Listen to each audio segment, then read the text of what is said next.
ബിജുമാമൻ ചെത്തന്നു. അച്ഛാ ഓടി വന്നേ. എന്തുടാ എന്തിനാ വേണം വെക്കുന്നേ? അച്ഛാ എല്ലാവരും ഒരുക്കം തുടങ്ങി. അച്ഛൻ ഇങ്ങനെ നിന്നോ? ഓണം ഇങ്ങ എത്തി. ഇവിടെ മാത്രം ഒന്നും തുടങ്ങിയില്ല. ഇതിനാണ് ഇവിടെ കിടന്ന് നില വിളിച്ചേ? സമയമുണ്ടാ? അതെ, കൊച്ചു പറഞ്ഞ സത്യം കേട്ടോ. എല്ലാരും തുണിയൊക്കെ എടുത്തു. നമ്മളിവിടെ തുണി പോലും എടുത്തു. സമയമുണ്ടടി. സമയമുണ്ടെന്ന് പറഞ്ഞോടെ ഇരുന്നു. അതെ, ദാണ്ട് ചലന്തി വല ഇരിക്കുന്ന കണ്ടോ? നിങ്ങൾ ഇവിടെ വെറുതെ ഇരിക്കുവല്ലയോ? ഒന്നടിച്ചുകൂടായോ? എനിക്കകത്ത് ഒരുപാട് പണിയുണ്ട്. ഞാനെല്ലാം വൃത്തിയാക്കാൻ പോവാം. പിന്നെ ചലന്തി വല 5 മിനിറ്റ് വരെ സമയമുണ്ട്. തുണി എടുക്കാൻ ഒരു അര ദിവസം പോരാ. പെണ്ണുങ്ങളെ കൊണ്ട് പോയ ആകെ മെനയാൻ ഒരു ദിവസം. പോച്ച ചെത്താൻ 2 ദിവസം. അടുക്കള അവളെല്ലാം വൃത്തിയാക്കി വെച്ചേക്കൊണ്ട് അടുക്കള പരിപാടി. പിന്നെ ഇവിടൊക്കെ മാറാല അടിച്ച് തുടച്ച് വൃത്തിയാക്കാന് ഒരു ദിവസം. പിന്നെല്ലാം കൂടെ കണക്കൂട്ടി വരുമ്പോ ഒരു 5 ദിവസം വെക്കാം. അപ്പൊ 5 ദിവസത്തെ കാര്യമുള്ളൂ. അതിനാണ് അവർ ഇത്രയും കിടന്ന് വെപ്രാളപ്പെടുന്നത്. ഇന്നത്ര തീയതി? അയ്യോ, ഇന്ന് പൂരാടോ. അപ്പൊ നാളെ ഉത്രാടം, മറ്റന്നാൾ തിരുവോണം.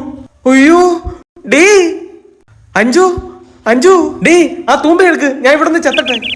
ഇവിടെ അല്ല, വെളിയിൽ പോയി ചെത്തട്ടെ. ചേട്ടാ സമയമുണ്ട്, കുറച്ച് ദിവസം കഴിയട്ടെ. എടി ശവത്തെ കുത്തടി മോനെ. ആ ചലന്തി വല ഇരിക്കുന്ന സാധനം ഇങ്ങ് എടുക്ക്. എടി നീ ആ മോപ്പിങ് എടുത്തോണ്ട് വന്നേ. എടി വാടി, നമുക്ക് തുണി എടുക്കാൻ പോവാം. നിങ്ങൾ ഏതെങ്കിലും ഒന്ന് പറ, നിങ്ങൾ എന്തോ ഇപ്പൊ ചെയ്യുന്നത്? ഞാൻ തുണി എടുത്തിട്ട് മിറ്റമൊക്കെ ചെത്തി ഇവിടെ മാറാലെ അടിച്ച് പിന്നെ ഇവിടൊക്കെ തുടച്ച് എന്തുവാ ചെയ്യണ്ടേ? എനിക്ക് കൈയും കാലും ഓടുന്നില്ല. നാളെ ഓണമാ. ഒരാഴ്ച കൊണ്ടേ ഞാനിത് പറയുന്നു. നിങ്ങൾ ഇവിടെ ചെത്തിക്കൊണ്ടിരുന്നോ? എനിക്ക് വേറെ പണിയുണ്ട്. എടി പോലെ എടാ മോനെ, നീയെങ്കിലും എന്നെ ഒന്ന് ഹെൽപ്പ് ചെയ്യടാ. അല്ല, എനിക്കൊരു ഡൗട്ട്. അച്ഛൻ നീ കാണിക്കുന്നതൊക്കെയാണോ ഉത്തരാടപ്പാച്ചിൽ?